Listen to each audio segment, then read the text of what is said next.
No, I mean this morning.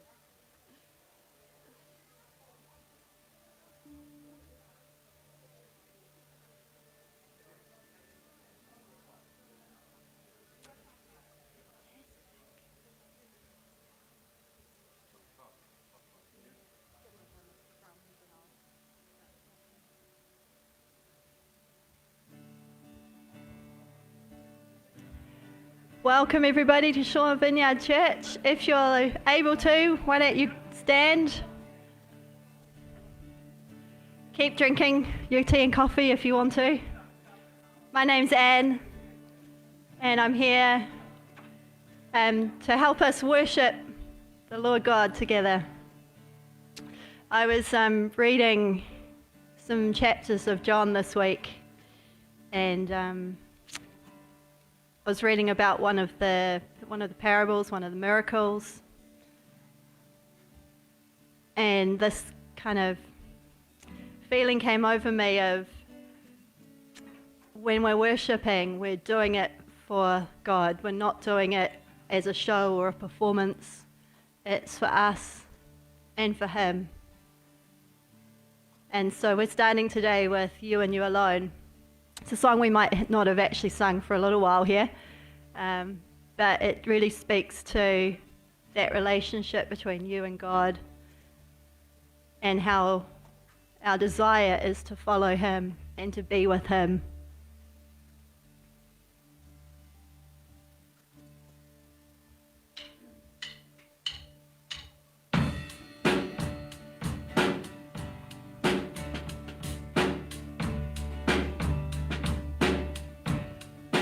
Holy Spirit flame, burn in me again. Baptize me in your fire. My desire is you and you alone.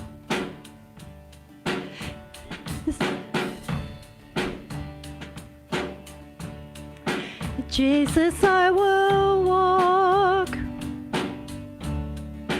I will follow you. I humbly count the cost, count it lost for you and you alone. I will worship you and you alone. I will worship you alone. I will worship you and you alone. I will worship you alone.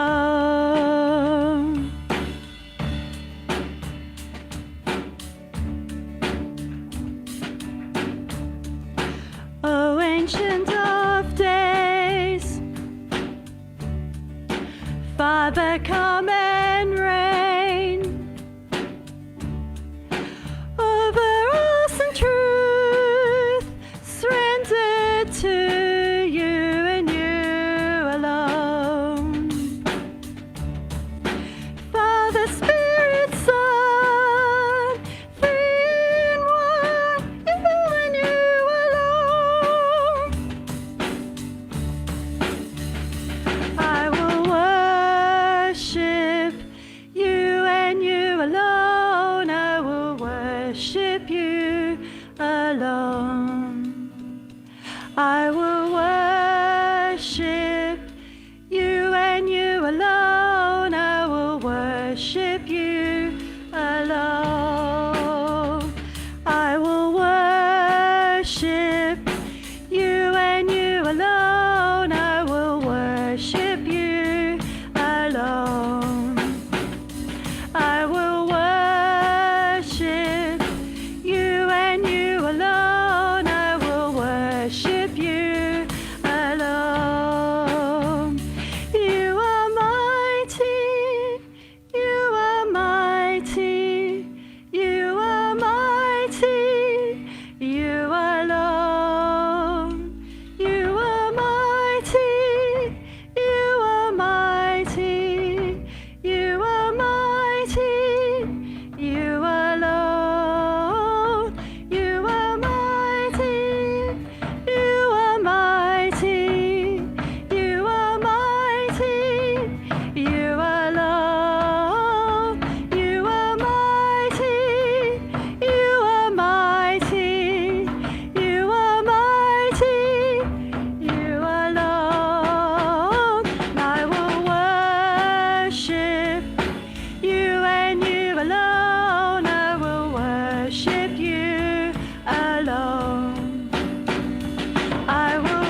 your church, your precious bride, for your people to come alive.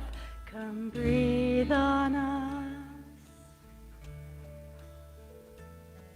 Come breathe on us.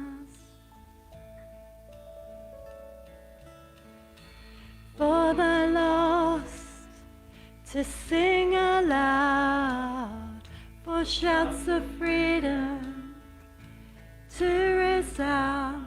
Come breathe on us. Come breathe on us. Our hearts are hungry for you, God.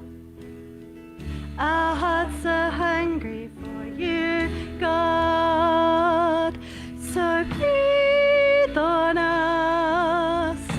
Holy Spirit, come and breathe on us. Bring us life and lead us in your love. Holy Spirit, breathe on us.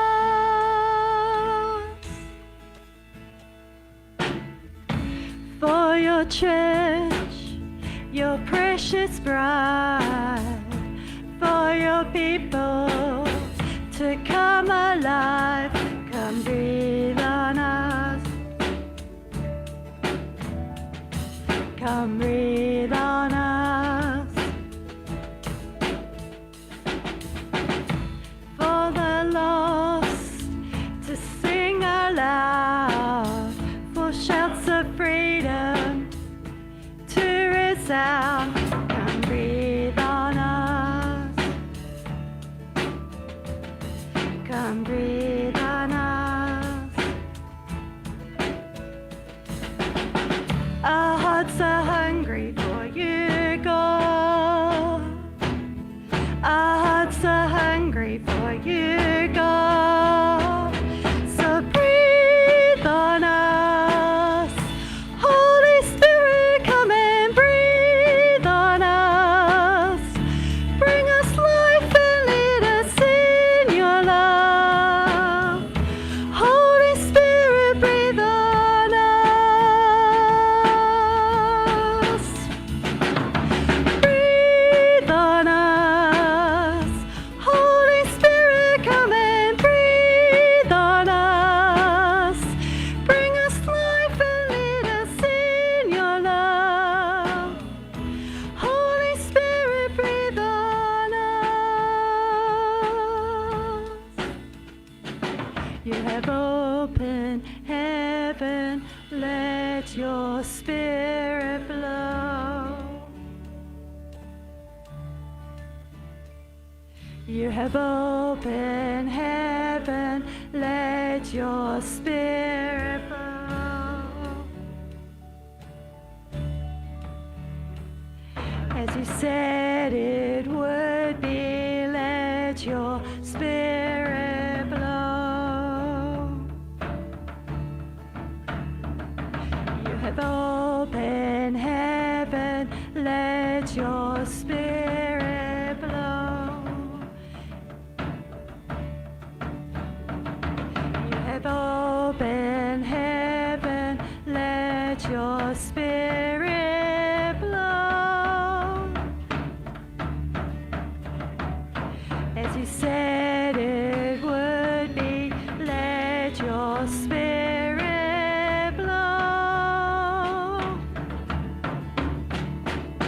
So breathe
love you, Lord, for your mercy never fails me.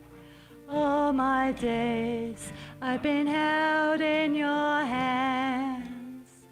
From the moment that I wake up until I lay my head, I will sing of the goodness of God.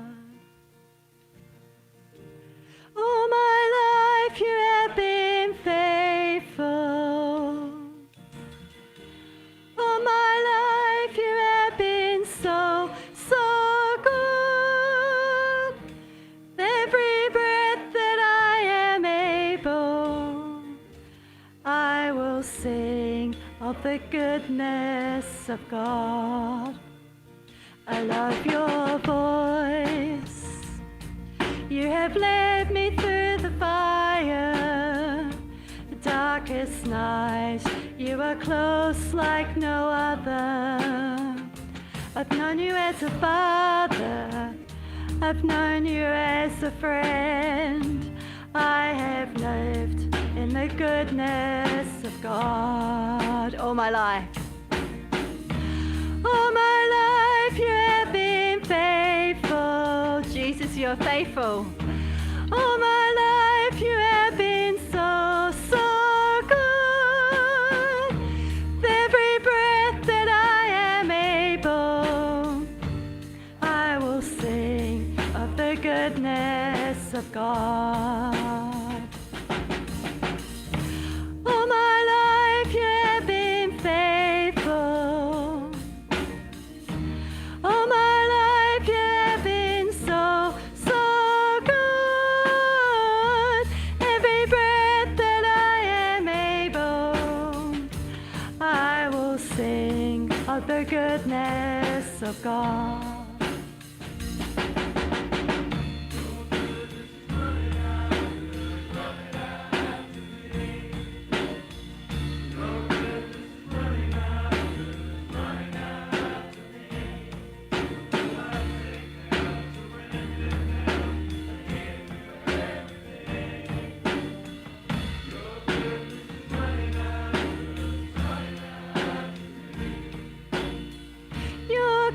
It's running after me.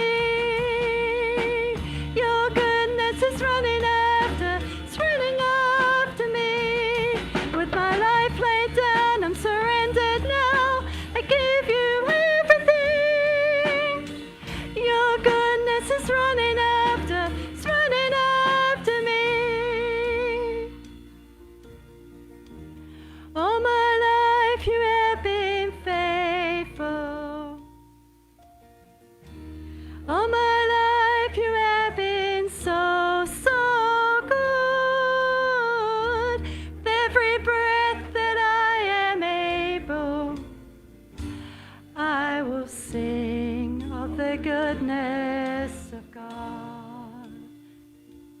I will sing of the goodness of God.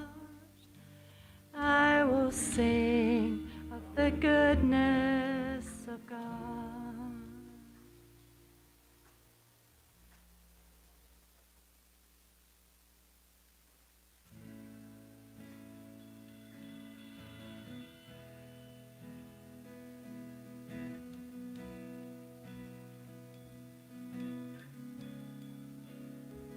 You are moving in our midst. I worship you. I worship you. You are here, moving in this place. I worship you. I worship you.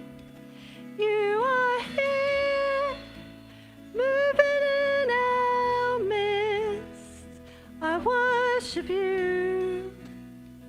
I worship you. You are here, working in this place. I worship you. I worship you.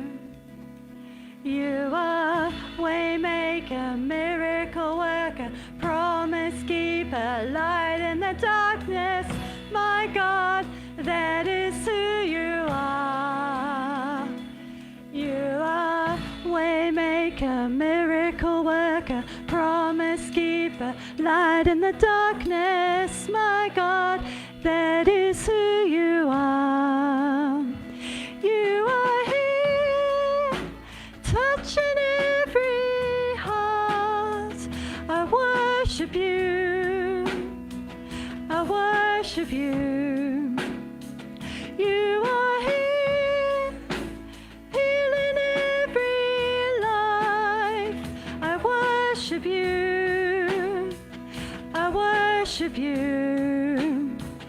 You are here, turning lives around. I worship you. I worship you. You are here, mending every heart. I worship you. I worship you. 'Cause you are waymaker, miracle worker, promise keeper, light in the darkness. My God, that is who you are. You are waymaker, miracle worker, promise keeper, light in the darkness. My God, that is who you are. You are waymaker, miracle worker, promise keeper, light in the darkness. My God, that is who you are. You are waymaker, miracle worker, promise keeper, light in the darkness. My God, that is who you are. Oh, that is who you are. That is who you are. That is who you are. That is who you are. That is who you are. That is who you are.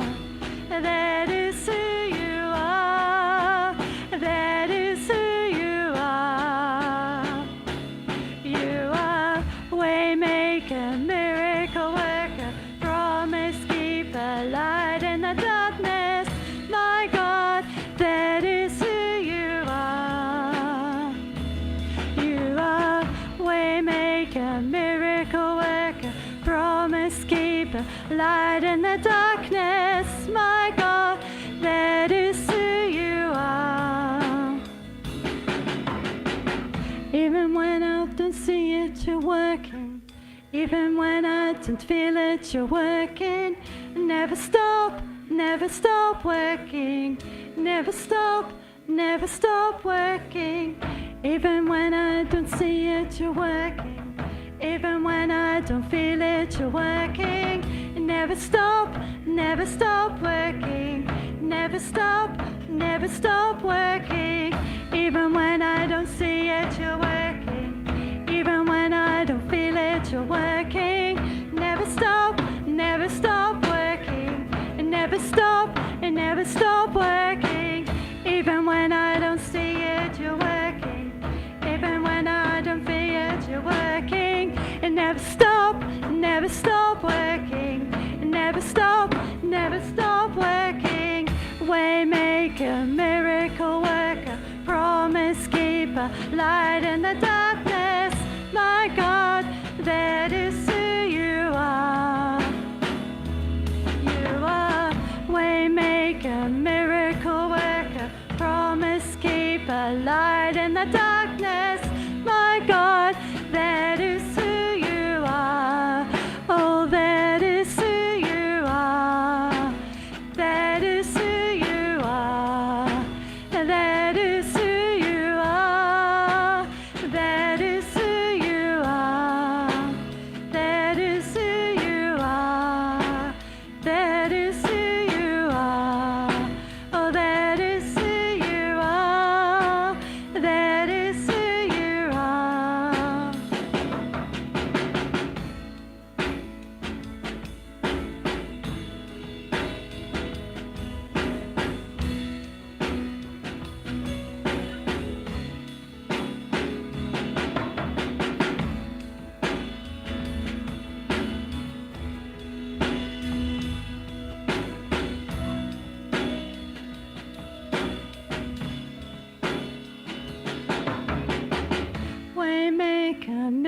miracle worker, promise keeper, light in the darkness. My God, that is who you are. You are waymaker, miracle worker, promise keeper, light in the darkness. My God, that is who you are. That is who you are. That is who you are. That is who you are. That is who you are. That is who you are.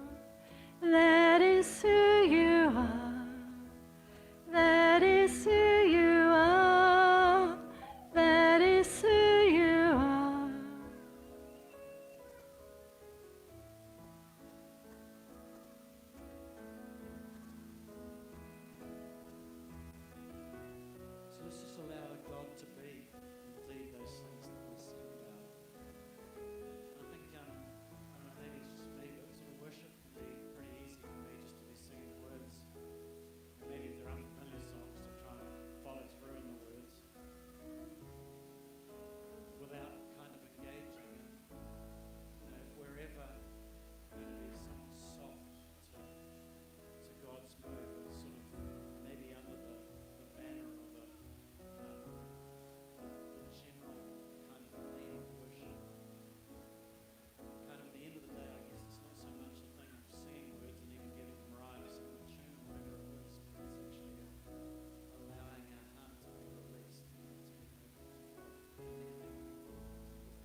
bless you one and all, and welcome to Shore Vineyard this morning. Thank you, Anne and team.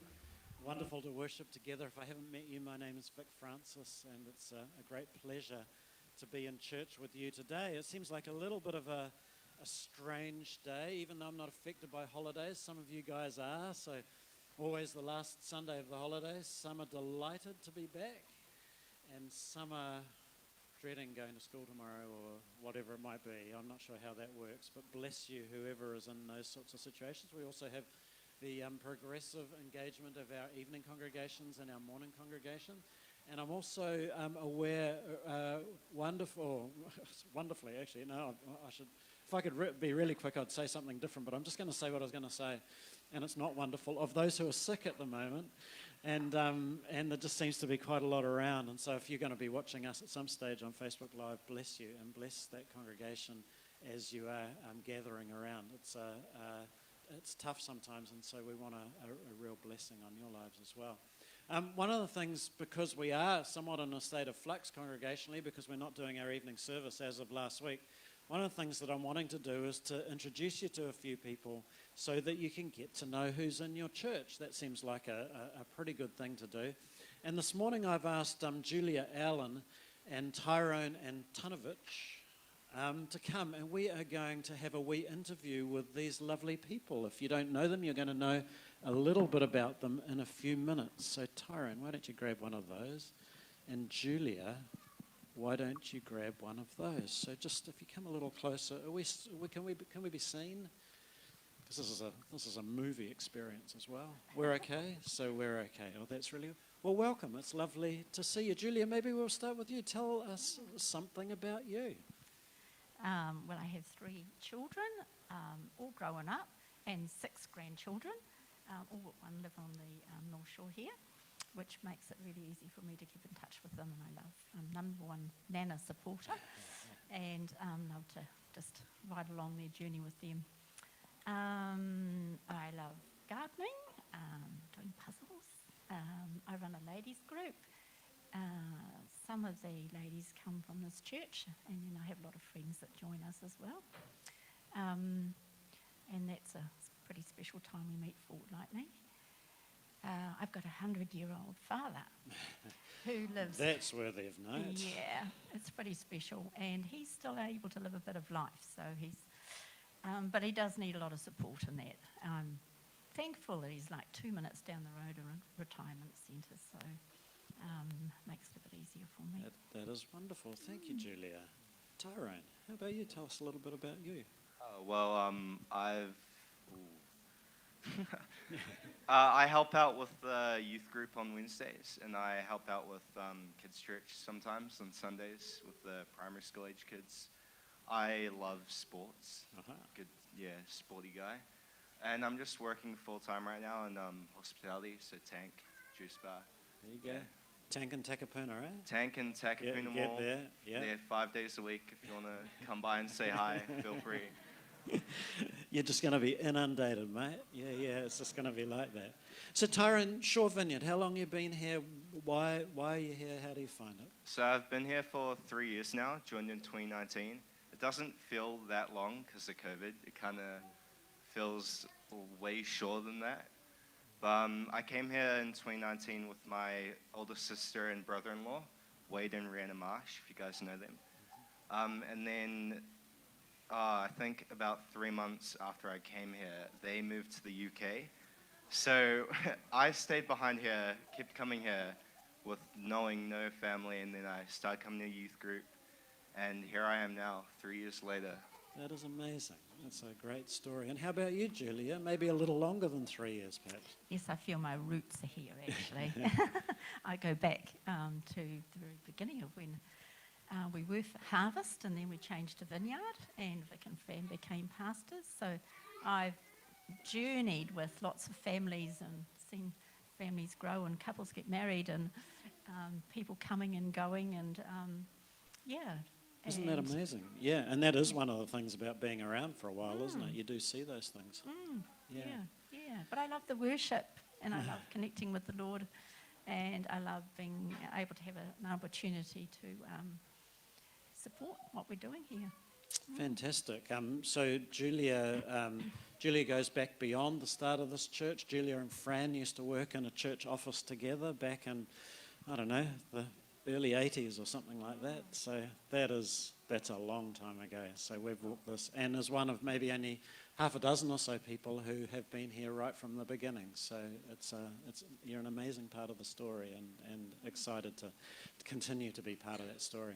So tell me, Julia, something about your life and faith that, kind of might be, these people might like to know, or, kind of that it's a bit inspiring. I don't know if I'm going to inspire you, but probably I look for opportunity to feed my faith. So I'm open to hearing more of the Lord through different resources and online, and through the ladies group and that.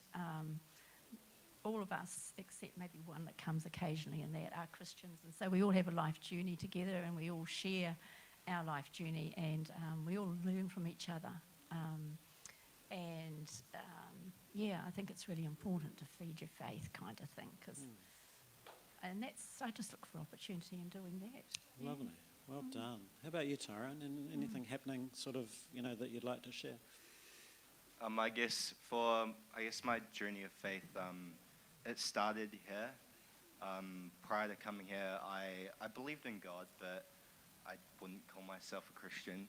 And then coming here, I learned about Jesus, and I guess I've been kind of chucked in the deep end because of that. I didn't grow up reading the Bible. I kind of only learned about the stuff you learn when you're in Sunday school. I was learning like a year ago.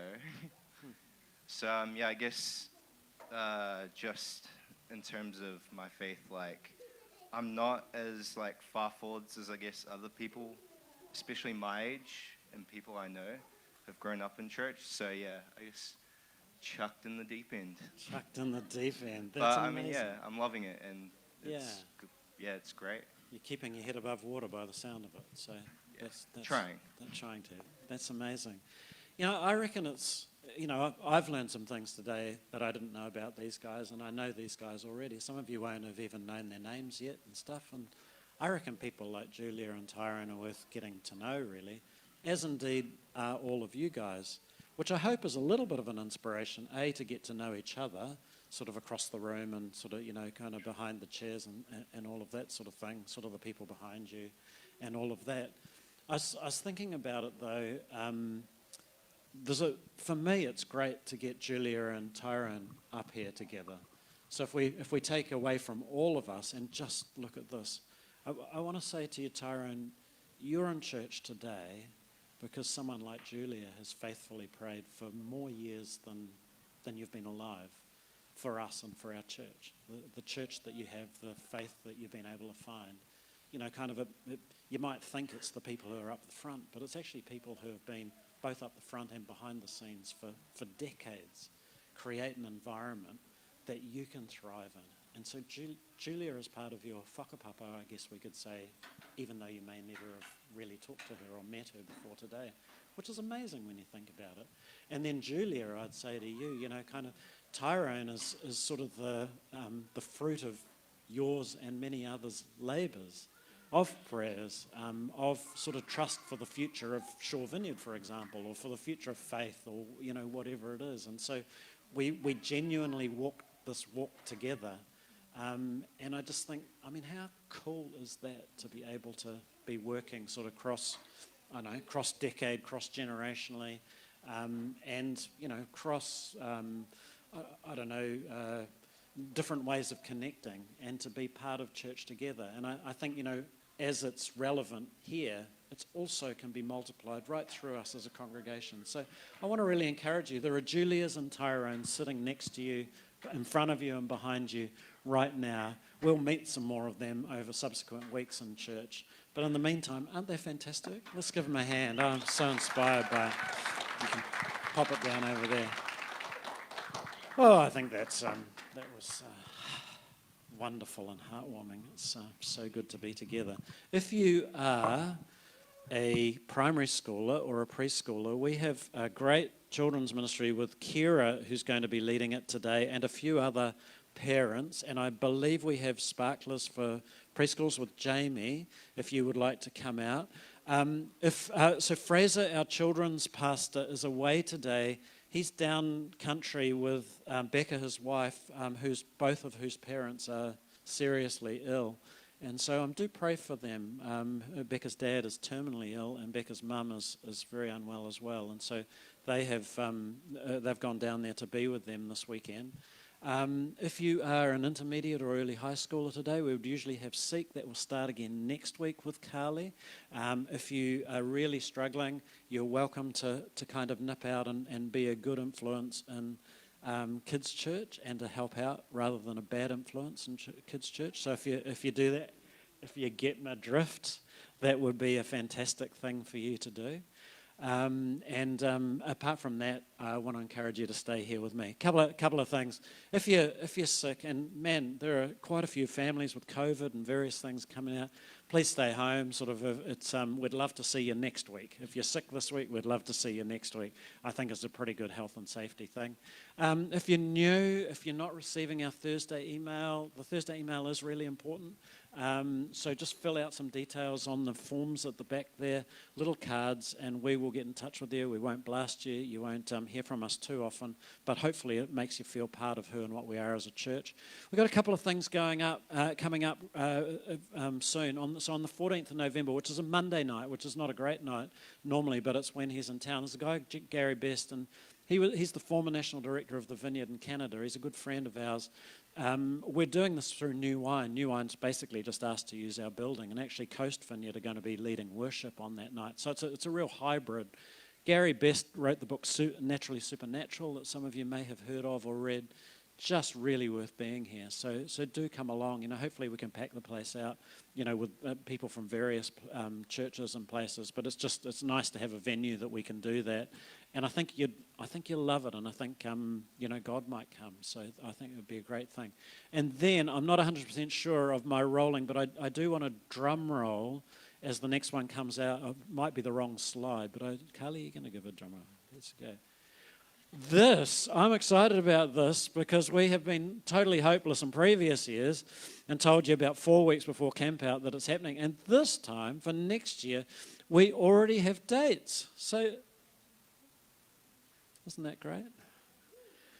Thanks for your enthusiasm. That's really good. So, must be just my enthusiasm for it. So we're going to do camp out next year, which we've done every year for maybe the last 7 years. And those are the dates. Now, if you are going to come, if you'd like to come, talk to Paulina, who's our operations pastor, sort of waving down there. She's sort of got this loop going with the camp administration, and so sort of at least initially go to her rather than to the camp itself. But those are the dates. Get them in your diary, and we would love to see you there. That didn't go down all that well, really. So I was thinking it must be the people who aren't here who are going to come. Maybe they're up there checking it out already this week or something. But thank you, Jonty. I think you saved me a little, so that's really great. And then I think finally, if you'd like to be a giver here, this is our bank account number. We need you to be a giver if you're not, and we need you to think about giving if you don't normally. And so thank you from the bottom of our hearts for those who are faithful in giving. It's so much appreciated. You can also give by FPOS or cash over there. And I think that's probably it. Now, what we do at this time of the service is we talk to our Tyrones and our Julias, is what we do. We get the chance to kind of say, hey, have you got anything deep to say, or are you just a really shallow person overall? Or, kind of, I know your name, but that's all I do, or something like that. We get to ask piercing questions, not under the glare of the public eye. It's an opportunity to say hi to somebody. It's an opportunity if you're 60 to say hi to someone who's 20. It's an opportunity to engage. So would you do that? And I'm going to talk to our lovely whānau on Facebook Live, and Ian Telford will be back with you soon. Well, so there you go. So if you're with us on Facebook Live, greetings. As I say, I am really aware that there might be some people who would normally be in church, might be on school holidays, but there are people who are sick at this time. And so if you're sick, bless you. And I do trust that you'll rapidly recover at this point. Just want to say, if you're watching us and it's the first time and you'd like to know some more about who and what we are, just email me personally. My name's Vic, V-I-C, and you can get me at vic@svc.org.nz. Look on our website, even add a comment to our Facebook Live. That stuff will all work out. Because we do want to consider you as part of who and what we are and get to know you a little bit. Thank you for those even that I've never met who are giving. That really surprises me. I don't want to discourage you, but that really surprises me. And so if you feel like we are your church now, it would just be lovely to know that that's how you feel. And so, kind of in this post-COVID world, we are it's just different doing church at the moment. What else can I say? Those dates, March the 10th to the 12th, not sure whether it will have shown on your screen. We're going to be up at Pakari Beach, and we don't do services that day. We just do this sort of great opportunity really to hang out and be together over the weekend. We go fishing, we do sandcastle competitions. It is a great time to be together. So again, it's something you can put in your diary, and hopefully it will be a fantastic thing next March. Gary Best on the 14th of November too. Kind of hopefully if you can be here, you'll really enjoy him. He's a terrific speaker, communicator, and minister of the gospel, really. So looking forward to that. So look, bless you guys. I'm going to hand over. Ian Telford's going to be leading us this morning. So Ian is a coroner. I'm not sure how he'll introduce himself, but he's a coroner. A great speaker too. And it's the first of 4 weeks of our Good News series that we're going to be doing on parables. So I do trust that it's going to be great, and I look forward to seeing you soon. Bless you guys.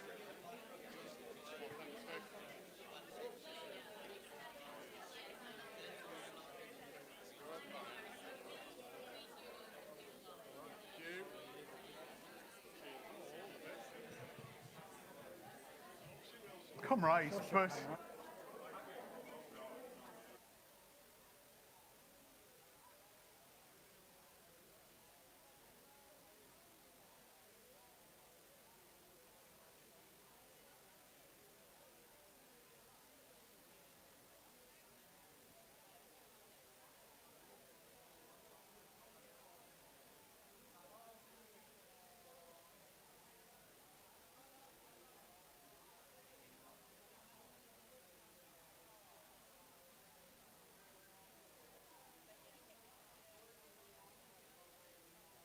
Don, I'm going to have to call you back into the crowd. Everyone's ignoring me. Am I on? Yeah. Right. After 3, sit down. Hands on your laps. That kind of business. Kia ora, kia ora. Right. Good morning, everyone. Morning, everyone. I'm sorry you've got me this morning. Oops. So I'm not to go that way, am I? Right, good. All right. So morning, everyone. So my name's Ian, if you haven't met me before. So I've been coming here for a long time. My wife, Deborah's somewhere. There, she's at the back there, always drawing attention to herself. So we're with Jesus in the Gospels, and we've been doing this series for quite a long time. And we've just finished a series on the Sermon on the Mount. And last week we were doing Mathew 7. Is that right? I wasn't here. I was out saintly with the children, having a great time. I would recommend that, actually. It's a really good thing to do, sitting chatting to young people about all sorts of things. So this week I'm kicking us off on a 4-week series on the parables. And so I'm going to be speaking from Matthew 13. You might want to have that at hand. It's actually quite a big block of text, and I'm not going to take us through all of it. I'm just going to kind of pull out some of the main bits, I think. So we've been using Tom Wright's Matthew for Everybody. Has anyone been reading it? Put your hand up if you've been reading it. Oh, that's a disgrace. For the people at home, nobody put their hand up. So N.T. Wright's a great guy. This is my claim to fame, actually. When I was an Anglican in England, Tom Wright was my bishop. He was the Lord Bishop of Durham for about 10 years. And he's an incredible bloke. Absolutely incredible. He's got a brain like a planet. He's not for everybody. You know, he can be pretty difficult to understand.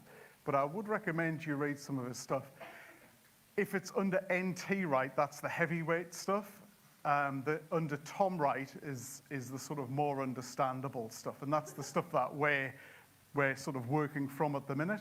But I have to say, even the easy stuff's hard sometimes with him, because he's so brainy. But I would just give you an encouragement to look at his stuff. If you're not a good reader, there's some stuff on YouTube, and he also does podcasts. So, anyway, I'm not getting paid or anything. I've got no link with Tom Wright, but he's a good guy. All right. So last time I was talking to you, I think I was talking to you about this sort of new season in my life of seeing God speak in ways that I hadn't before. So I'd talk to you about sort of seeing these pictures and messages from God through nature, through trees and that sort of stuff, which is not really my scene, classically. But it's keep happening. And I'm going to talk to you a little bit about that in a second. So one of the other things I told you last time was that I'd recently become a coroner. And I just want to explain what that is, because quite a few people have approached me afterwards. When I told my daughters that I was going to be a coroner, I was quite surprised because they seemed really impressed. And they're never impressed with anything that I do. And I came to a realization that they thought, I think they watch American crime things. And they had this picture of me going to work in a green jumpsuit with coroner on the back, sort of retrieving bodies from scenes of crimes and having illicit relationships with the pathologists. And then they went to my swearing in and realized I was actually just a boring judicial person wearing a robe. So a coroner is somebody who decides why people have died, basically. Okay. So just to explain that, I don't do the awful stuff, thankfully. You know. Often when I tell people I'm a coroner, they look at my hands. I don't know what they expect to see, but they look at my hands anyway. So anyway, I've just been through a very difficult time working out what I should do with my life, and I eventually became a coroner after a long, long time. And I thought that was going to be all over, but a new job's come up. And it's to be a coroner, but it's down in Palmerston North. Now, don't be mean about Palmerston North. Everybody's mean about Palmerston North. But anyway, so Debs and I went down to Palmy a couple of weeks ago to have a look at the place. And I started noticing these amazing blossom trees. Now, I'm not the kind of person who notices amazing blossom trees, but everywhere I went in Palmy, I saw these amazing blossom trees everywhere. And didn't think much of it. And then I came back to Auckland, and everywhere I looked seemed to be these blossom trees. And then I went down to Rotorua, which is where I actually work. That's my court down there. So I go down there every week. And everywhere I looked was these amazing blossom trees. And then I remembered that my grandma had this amazing blossom tree out the front of her house, which is quite famous. And people used to talk about it all the time. Look at the amazing blossom tree. Because where I come from, there's not many pretty things. But we had an amazing blossom tree. And I started wondering, I wonder if God's saying something here. And I think what he's saying is that, you know, there's a job down there in Palmy North, and you're in Rotorua, and you live in Auckland, and you're from this place, in the northeast of England, which is a bit gloomy. But it doesn't matter where you are, I'm there too. And because of me, you'll flourish, you'll blossom. And I'm still working it out. I think God might be saying other things through that. You know, because when I look back at where I'm from, I didn't think I blossomed there. But actually, I've come to realize I did. That's where I got a lot of my stuff from, my understanding of human beings, my humor, for what it's worth. You know, I did get a lot of stuff from where I came from. But what I would say is that God speaks to us all the time, doesn't he? And does he? There's a bit of a silence there. But usually in quite a cryptic kind of way. He doesn't speak to us absolutely directly. Sometimes he does, but not very often. How else does God speak to us? Participation time. So we've got pictures like blossom trees, possibly.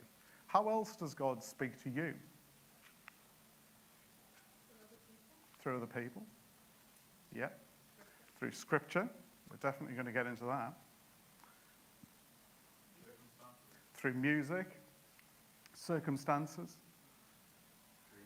Dreams. What was that one? Opportunities. Stuff that happens. Yeah. Yeah, I don't know about you, but I mean, like during worship, waymaker, miracle worker, promise keeper, light in the darkness. That's what I heard this morning, and I heard God speak in those very words. But God often speaks in this kind of coded way, often leaves us with a sense of ambiguity. And sometimes that's hard. Sometimes we would prefer just to be told. Or is it just me? Would you just prefer to be told? Yes, please. There's somebody working with something. So today we're going to concentrate on a really important way that God speaks, and that's through scriptures, and particularly through the parables. And through the parables, Jesus shares with us the good news. So I've just given you this story about the blossom tree, and I'm sure you'd be able to share your own stories which are similar. But what do you think that people who are not here think about that? What do you think non-Christians think about us? Like that story I just told you about me seeing the blossom trees in all these different places, and me deriving a meaning from that. They'd think I was crackers, wouldn't they? Probably. They'd think I would be delusional.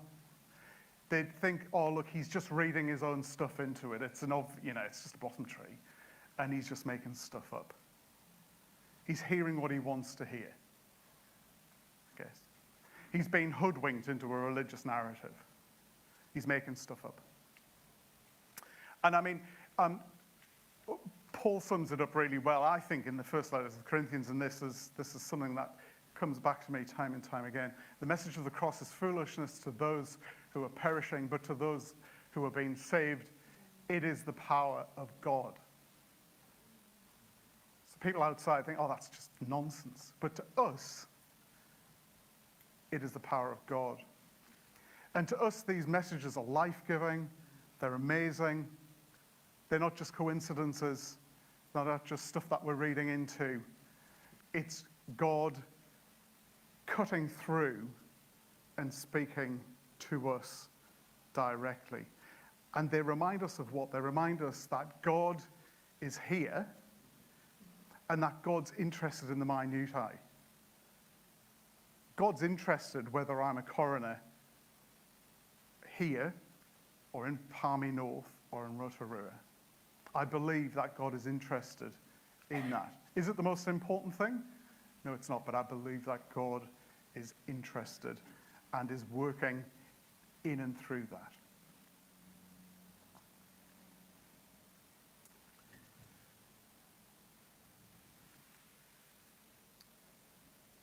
going back to that point of the coded way that God speaks. I'm trying to think of a better word than coded. Sounds something. Has anyone got a better word than coded while I reorientate myself? Muted. Muted. It often feels like it's not quite clear, it's not quite direct. Discreet, I love that. I love that. No power, it doesn't power to his will, like he always leaves freedom Yeah, in yeah. his creator. I love that. Discreet, not pushy, and kind of not abusing his power. Yeah. But all of that said, I think often we want God to just tell us, speak directly. If there was an online version that we could just put our stuff in and get the answer, that would be great.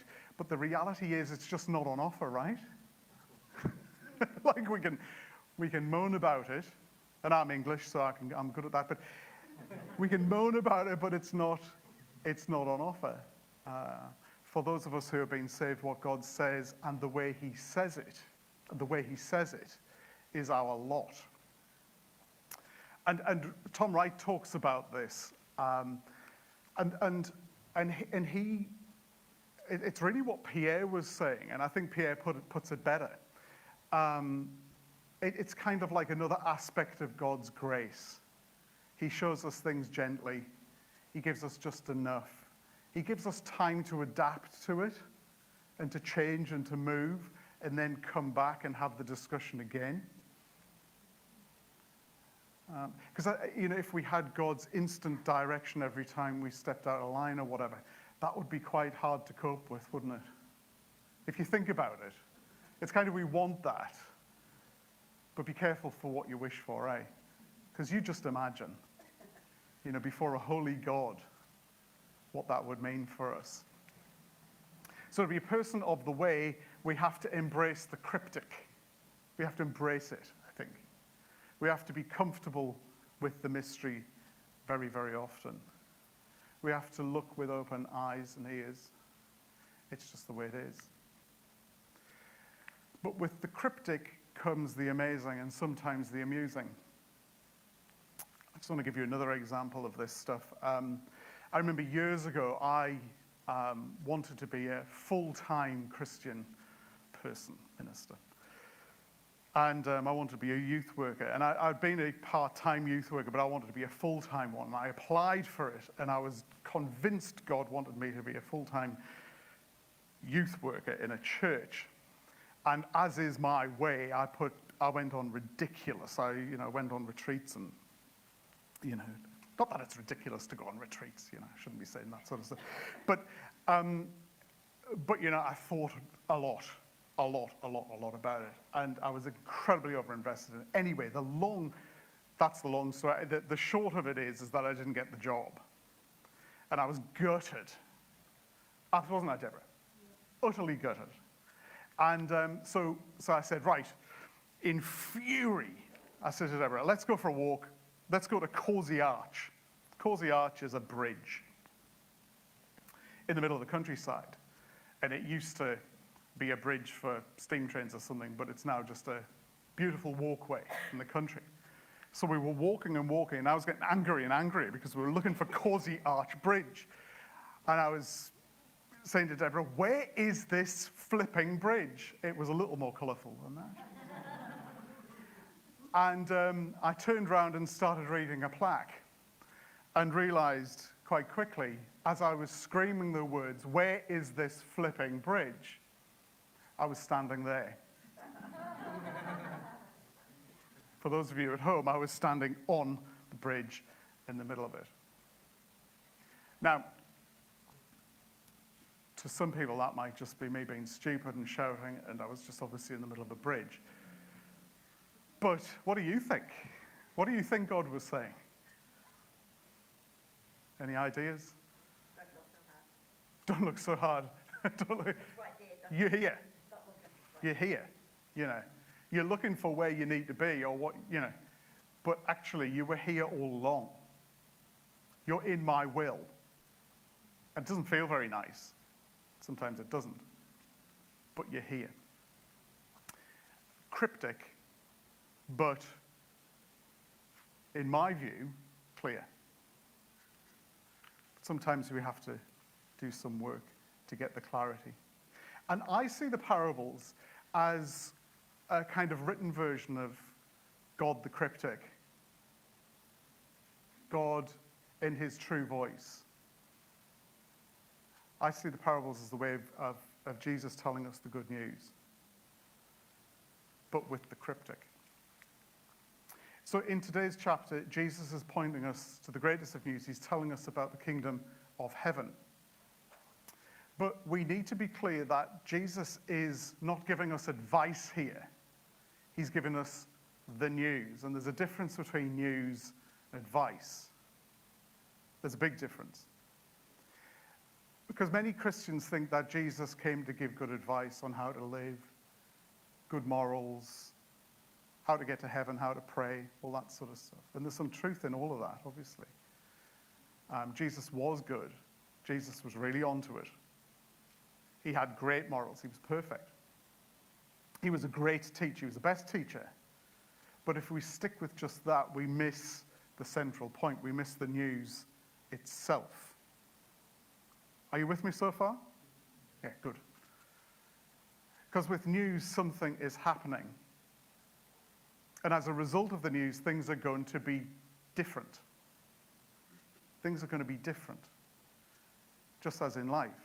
So a new job in Palmerston North. A baby's being born.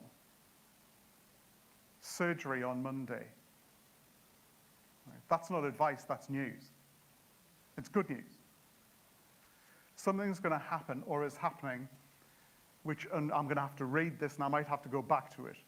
Something is going to happen or is happening which unveils a new future and sets off an interim time between the event and the new future.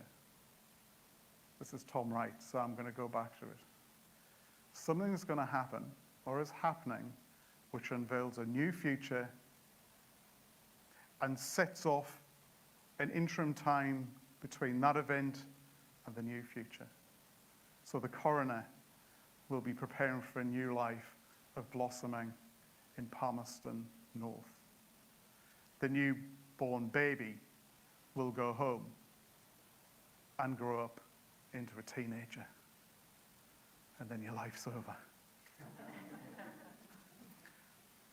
The patient will leave hospital after the operation. They'll get stronger and eventually they'll be better. Okay. Are we okay? Are we there? Because I think that's quite important. This is not my style, but I'm doing a bit of theology here. Is it going okay? Are you with me? Good. So, what was Jesus announcing? What was Jesus' news? Well, his news was rooted in the scriptures, mainly found in Isaiah.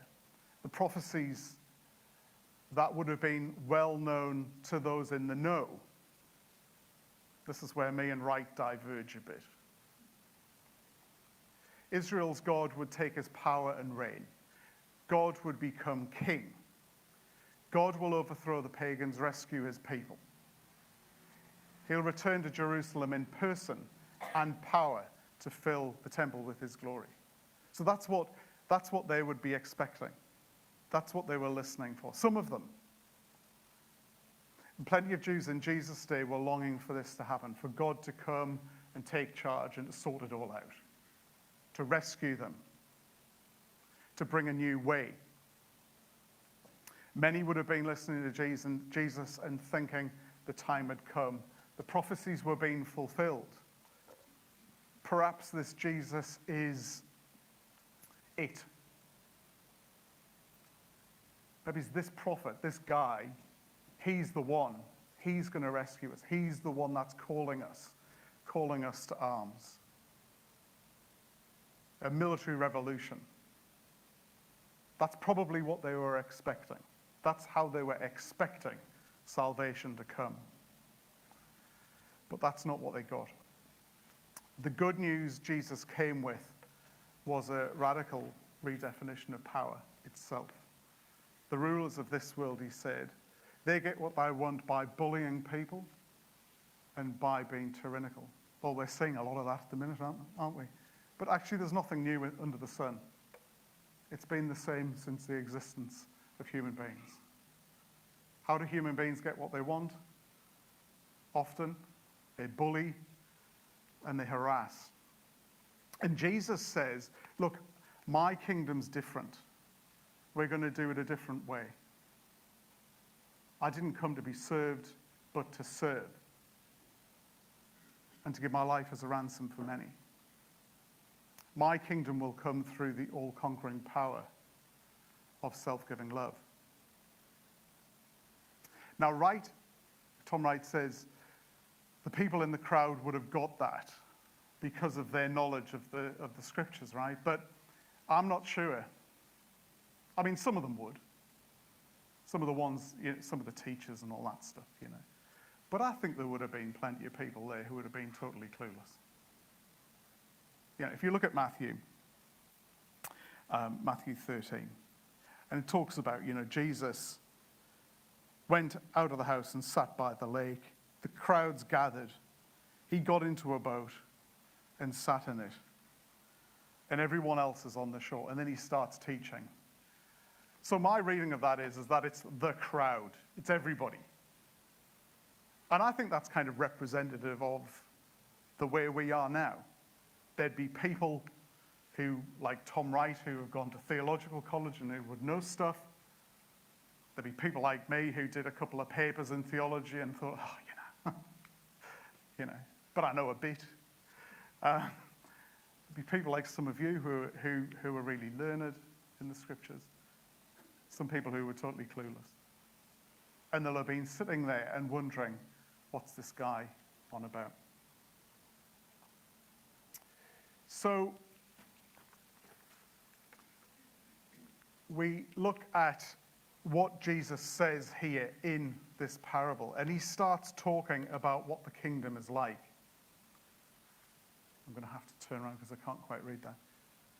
The kingdom of heaven is like a man who sowed good seed in a field, a mustard seed, yeast, treasure hidden in a field, a merchant looking for fine pearls, a net that was let down in the lake and caught all kinds of fish, the owner of a house who brings out of his storeroom new treasures as well as old.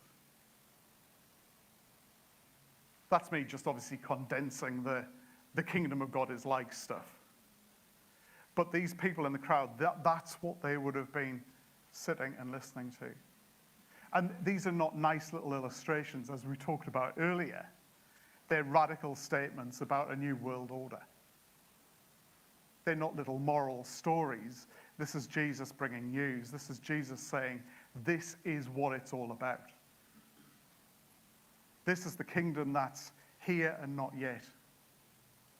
Fulfilled, and yet with an awful lot more to be fulfilled.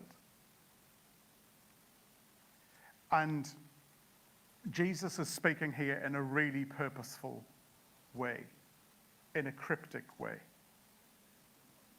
And when asked by the disciples why he was speaking in this way, he says this, and this is a paraphrase that Tom Wright has come up with, and I love this.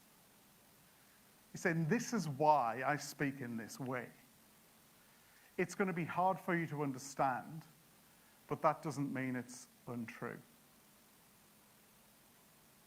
Listen to me, figure it out, come back for more. So when he's there preaching and everyone's on the lakeside and he's speaking in parables, this is why. This is how God does stuff. Now people are starting to glaze over, so I'm going to get you to stand in a minute. But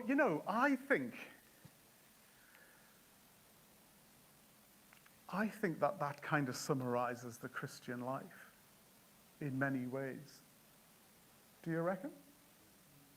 It's kind of like that. It's hard to understand sometimes, but it doesn't mean it's all nonsense. Some people think it is. But Jesus says, listen to me. Figure it out. Just because it's not immediately apparent doesn't mean it's not true. Listen. Figure it out. Come back. Keep going. So let's have a look at this Matthew 13. I'm going to ask you to stand. You're very reluctant.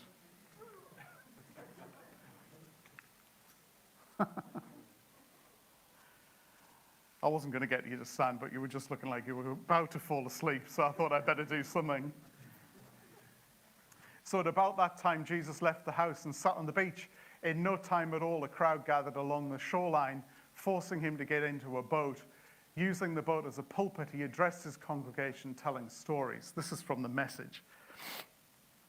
What do you make of this? A farmer planted seed. As he scattered the seed, some of it fell on the road, and birds ate it. Some fell in the gravel. It sprouted quickly, but didn't put down roots. So when the sun came up, it withered just as quickly. Some fell in the weeds. As it came up, it was strangled by the weeds.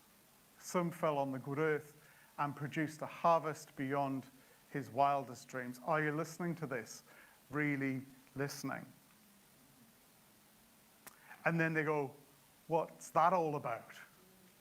Having a clue what you're on about. So he explains it. And Jesus doesn't explain all the parables, but he explains this one. So study the story of the farmer planting seed. When anyone hears news of the kingdom and doesn't take it in, it just remains on the surface. And so the evil one comes along and plucks it right out of that person's heart. This is the seed the farmer scatters on the road. The seed cast in the gravel. This is the person who hears and instantly responds with enthusiasm, but there's no soil of character. And so when the emotions wear off and some difficulty arrives, there's nothing to show for it. I'm just going to pause. As we're talking, are you thinking? Are you thinking? Are you working it out? Are you listening? I'm not being pretentious, I'm asking. This is Jesus speaking, Seed scattering on the road in the gravel. I'm sort of thinking, as I listen to that, look, I'm that kind of, responding with enthusiasm. And I get it. And then sometimes emotions can overtake me, and I go down a different route. The seed is cast in the weeds. That is, cast in the weeds is the person who hears the kingdom used, but weeds of worry and illusion about getting more and wanting everything under the sun, strangle what was heard, and nothing comes of it. Seed cast on good earth is the person who hears and takes in the news and then produces a harvest beyond his wildest dreams. All right, take a seat.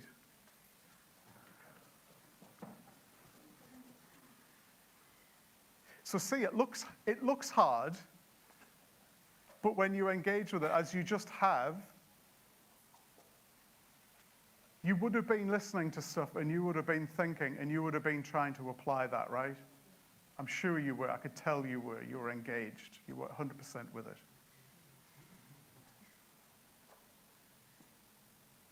So just like that blossom tree and the Causey Arch thing that I was telling you about, if we listen, we can understand. If we engage, we can figure it out. And I bet that if you took that home and you sat with it and you digested it and you went over it and over it, you would get more and more and more out of it.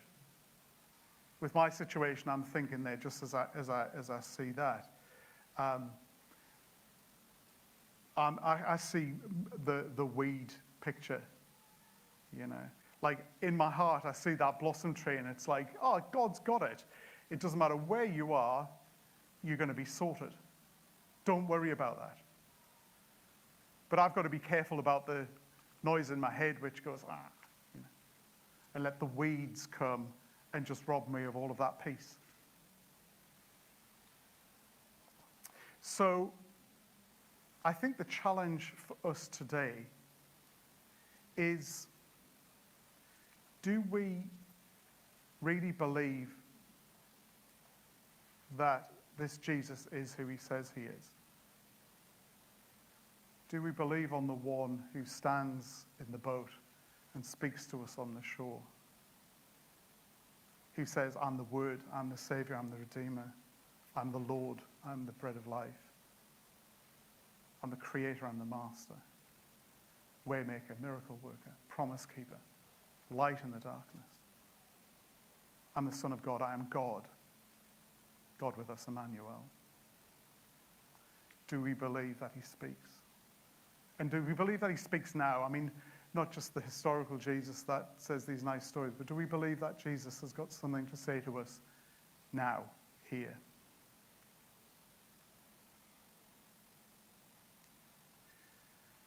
So I challenge you this week to grapple with this stuff, to read Matthew 13. We've just done a tiny bit of it there. Felt like a lot, didn't it? But we did a tiny bit of it there. And reread it and search for answers, to look for treasure in it, like you would if you'd been told there was a chest of loot hidden in a field. To look, as we look in it, that we're looking for the fine pearls, as if there was a fine pearl in it. Look like your life depended on it. So I want to take us just back to that last picture that Tom Wright gives us, to listen, to figure it out, to keep coming back for more. Because we can. Just because it's hard doesn't mean we can't. Just because it's difficult doesn't mean it's not true. Wrestle with it and come back for more.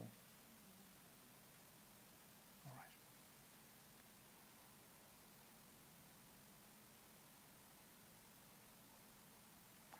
How should we finish? Time's ticking on. I just wondered whether it would be a good opportunity to listen. Wendy's nodding. That's always a good thing. I always look to Wendy. Why don't we stand? Why don't we stand again? And time's ticking on, but we're here, right? So why don't we just give ourselves 3 minutes? 3 minutes. Is that okay? Do you consent? Let's give ourselves 3 minutes just to listen. I'll put the scripture back on if I can work out how to do it. But you don't need to look at that. You don't need to do anything. Just listen. Stop, listen, figure it out. There's no time like the present. And if you want to come forward for people to pray with you, that's okay. There's plenty of people who can pray with you. If you want to come forward just to be quiet, you can. But let's just be quiet. We'll put a little bit of music on in the background just so people don't completely freak out. But let's just be quiet. And we'll have to say goodbye to our Facebook people because we're putting music on and we're not allowed to do that. So, goodbye.